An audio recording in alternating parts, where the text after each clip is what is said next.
Hey everyone, my name is Basil and I'll be explaining Eurocentrism to you today. Hey Basil, what is Eurocentrism? Eurocentrism is a worldview that is centered on Western civilization or a biased view that favors it over non-Western civilizations.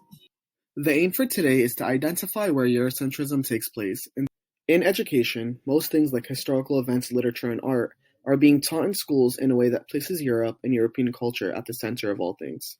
And due to the fact that this happens in schools, most people become accustomed to this and grow up being Eurocentric without actually knowing it, and that is very problematic. Eurocentrism plays a huge role in education and changes certain content within subjects like art, history, English/literature, math, and more.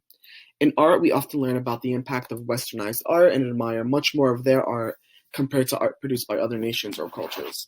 In history, we learn a lot about how Europe influenced the world, and we learn mostly about their achievements. And on the other hand, many historical narratives are typically silenced, which strengthen the European narrative. In English/literature, there is something called literary canons, which is texts considered to be the most important. And those are often written by European men. Specifically, we learn mostly about people like William Shakespeare and Edgar Allan Poe, and don't really give attention to other things like African literature, Middle Eastern literature, Hispanic literature, and other minority groups. In math, it is not widely known that in the 10th century, Middle Easterns were involved in 3 major mathematical projects. Eurocentrism also takes place in social media. Throughout social media, there is an idea of what a beautiful woman and a handsome man should look like, and this is called beauty standards. Beauty standards are heavily influenced by Eurocentrism.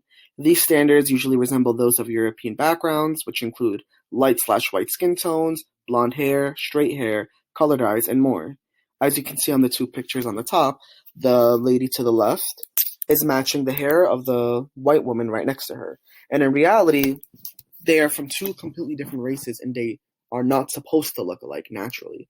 So what Eurocentrism is doing is comparing these 2 to this beauty standard and making them both look beautiful by matching one idea of beauty.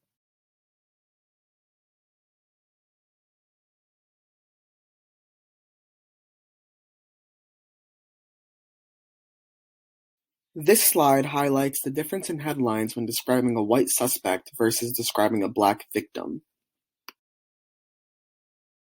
Eurocentrism plays a huge role in history and narratives. For the most part, we learn a lot about European narratives and their side of the story, but other sides of the stories and other narratives are usually not told. And what those other narratives and stories happen to be those of minority groups.